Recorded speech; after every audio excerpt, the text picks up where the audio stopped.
Homenaje recordando a Jorge Prelorán. Presenta Ercilia Moreno Chat. Nació el 22 de mayo de 1940. Premio Conex 1999. Musicóloga egresada de la Universidad Católica Argentina, dedicada a la investigación de la música y la poesía tradicional latinoamericana. Fue investigadora de la Universidad Nacional de Chile y del Instituto Nacional de Antropología de Argentina.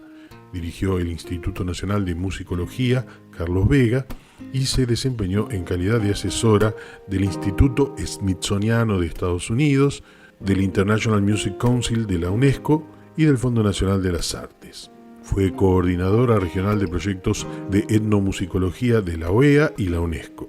Sus trabajos publicados en libros, enciclopedias y revistas especializadas de diversos países incluyen obras integrales como el documental folclórico de la provincia de La Pampa y el homenaje al payador rioplatense.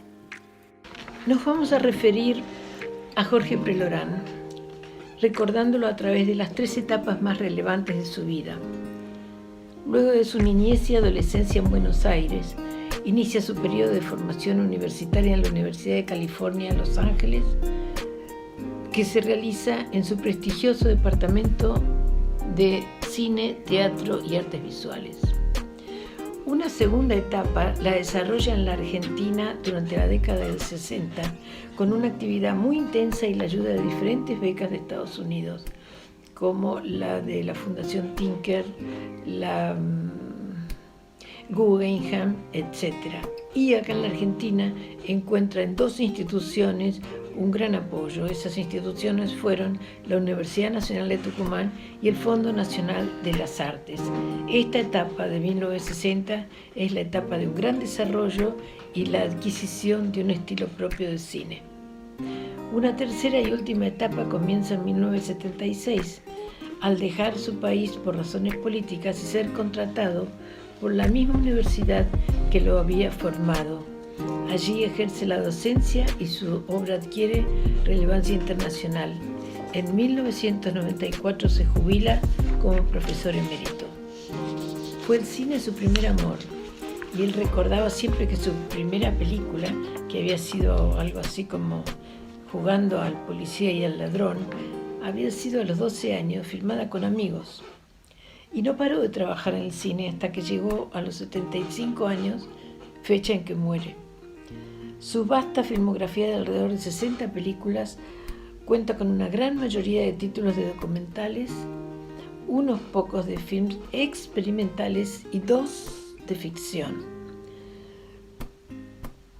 De ellos, 5 fueron filmados en Patagonia y 2 específicamente en Neuquén. Costumbres neuquinas fue una y la otra fue Araucanos de Rucachoroy. A Prelorán ninguna tarea le fue desconocida. Escribió guiones, filmó, grabó, dirigió, editó, hizo locución, pero por sobre todo se erigió como un maestro del cine documental etnográfico concretamente. Y en este género cinematográfico escribió las mejores páginas de su vida, las que le valieron el lugar que hoy ocupa dentro del cine documental como el realizador más ampliamente reconocido y prolífico de América Latina, dueño de un estilo propio y singular. Su cine estaba marcado por la obra del realizador estadounidense Robert Flaherty, padre del documental etnográfico a partir de su trabajo con los esquimales a principios del siglo XX, y también por el neorrealismo italiano en las figuras de Rossellini, Vittorio De Sica, por ejemplo. En el ámbito local, su época de mayor actividad la emprende durante la década del 60, en que se vive una fuerte efervescencia de los estudios de antropología y folclore en nuestro país. Mientras, en el ámbito internacional, la sociología y la antropología cultural otorgaban notable importancia a los estudios basados en historias de vida como técnica de investigación, y justamente sus primeros trabajos surgen como auxiliares de la antropología. Es recién hacia finales de esa época de tanta producción que él encuentra para su cine documental un procedimiento más propio, menos descriptivo, más intimista y más poético.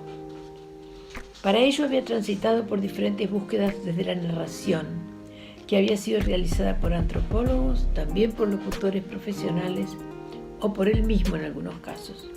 El verdadero cambio se produce cuando la narración la deja en la voz del protagonista, y es así como su película sobre Hermógenes Cayo se transforma en un verdadero hito en la historia del documental etnográfico. Esa película se estrena en 1969. Es a partir de este trabajo que cristaliza su sueño de mostrar una cultura desde adentro, a través de la narrativa que el mismo protagonista hace de su entorno, su pensamiento y su vida. De ahí que su cine haya quedado rotulado como etnográfico. A partir de esta película, Prelorán entraba al campo del mediometraje, aunque continuaba filmando en 16 milímetros con una Bolex a cuerda adquirida en 1955, que no poseía la tecnología del sonido incorporado. Estuvo preocupado especialmente por el cambio social, la modernización, la transculturación, la modernización, el desarraigo, las inmigraciones. Apasionado por los marginales, siempre dijo que quería darle voz a los que no la tienen. Por eso puso al servicio de ellos tanto la imagen de su cámara como el sonido de su micrófono. Fue muy poco conocido en nuestro país, a punto tal que en 1969 el Fondo Nacional de las Artes realiza una muestra en la Sala Casa Cubierta del Teatro General San Martín de Buenos Aires de toda su filmografía realizada para el relevamiento de expresiones folclóricas argentinas que dirigía Augusto Raúl Cortázar, el verdadero mentor de sus trabajos en nuestro país. En ese momento salía a luz este intenso trabajo que jamás conquistaría el circuito comercial, ya que Jorge tenía muy fuerte la idea de que no quería que se cobrase entrada jamás para ver alguna de sus películas. En ese ciclo se muestran tan solo 19 documentales y coincide justamente el cierre de esa sesión con el estreno de Hermógenes Cayo, la que realmente causó una verdadera conmoción.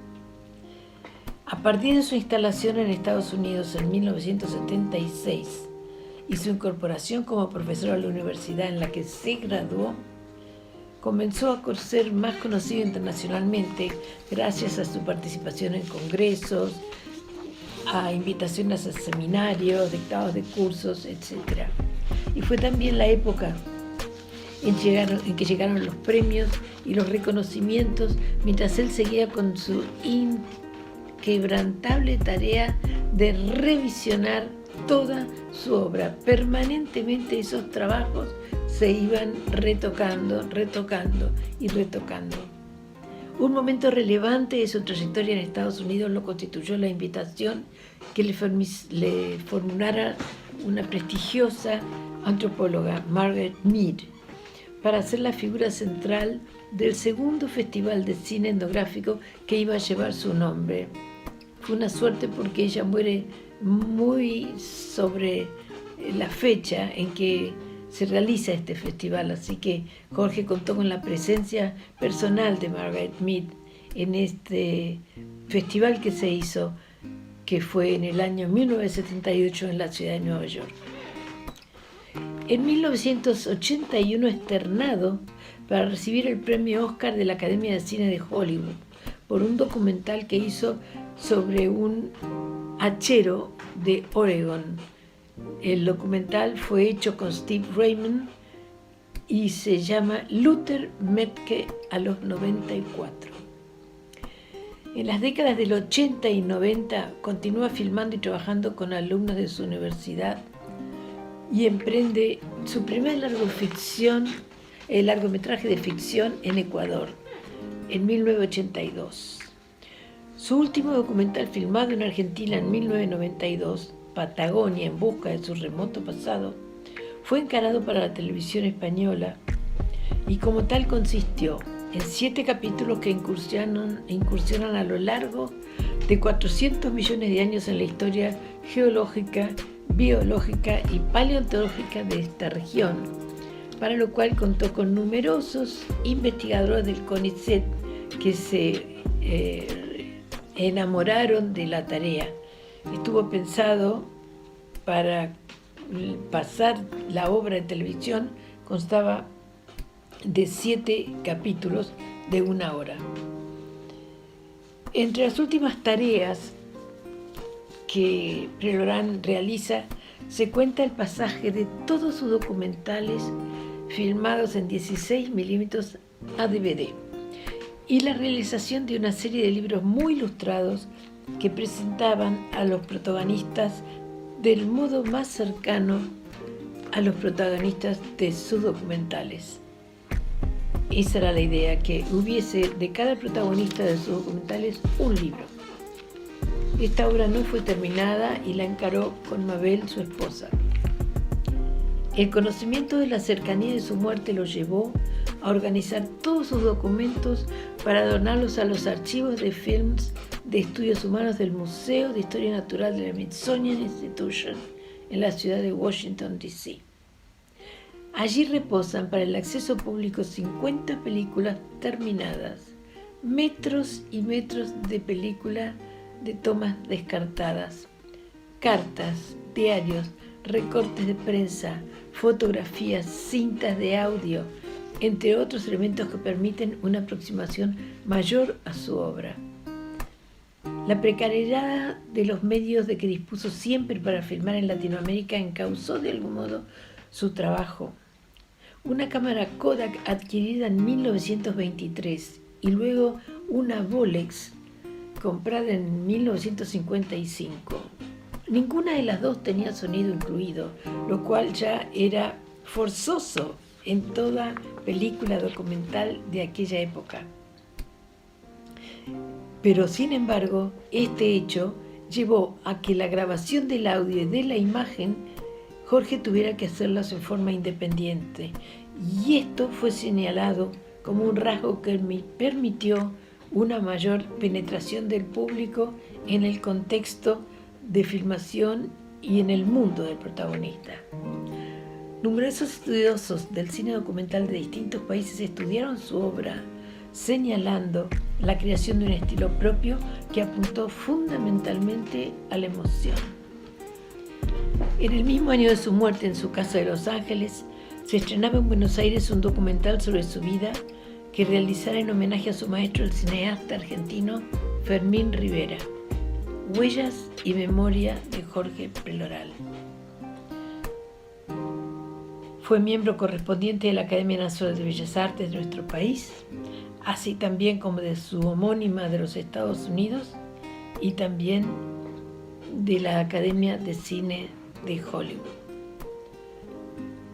Vamos a ver a continuación unos poquitos minutos de una visita que Jorge hizo a la ciudad de Mar del Plata para recibir un premio del Festival Internacional de Cine que entonces se realizaba. Lo vemos caminando por la playa con su esposa y Fermín Rivera, el cineasta que filmó los últimos años de la vida con Jorge. En cine etnográfico, el guión no existe como tal, existe como un guía final, pero en la filmación uno filma y filma y filma y va encontrando los temas y luego va encontrando las voces que van a ir sobre los temas. Entonces es un proceso de un año, qué sé yo, y al final de todo podés escribir un guión con una hilación dramática, pero no imponés la hilación dramática al ambiente o a la... Claro. Sí. A fines del 60 me sugirieron hacer una película sobre los últimos zonas en Tierra del Fuego y no había dinero ni nada. Entonces yo fui, usé de mi película, gasté, qué sé yo, estaba viviendo en Buenos Aires y era completamente un masoqueo, porque volvía después de haber escuchado relatos de carnicerías, de envenenamientos, de toda clase. Volví a Buenos Aires hecho pomada. Y yo me decía, pero ¿para qué hago esto? Dios mío, ¿para qué? Si todavía, total, no sirve para nada, no me da nada. 5 años En el año 73 fuimos con Mabel a París, sacamos la película de un laboratorio que estaba ahí y la llevamos al Museo del Hombre y pasaron la película. Impresionante, a mí me pareció, porque no la había visto, ¿viste? La había visto por primera vez y vi una película importante. ¿Pero por qué? Porque era uno de los pocos documentos mundiales sobre el genocidio y era importante. Pero ahí me di cuenta de que la satisfacción interna de haber hecho la película, y no el aplauso ni nada, era la recompensa. Es una recompensa absolutamente fenomenal porque no es una cosa externa, es una cosa de satisfacción interna. Increíble, increíble. Ahí me di cuenta por qué uno puede hacer cosas que le causan mucho descontento o lo que sea, y sin embargo valen la pena. Es un privilegio de tener la posibilidad de estar en pantalla y expresarse en pantalla y ejercer influencia sobre millones de personas.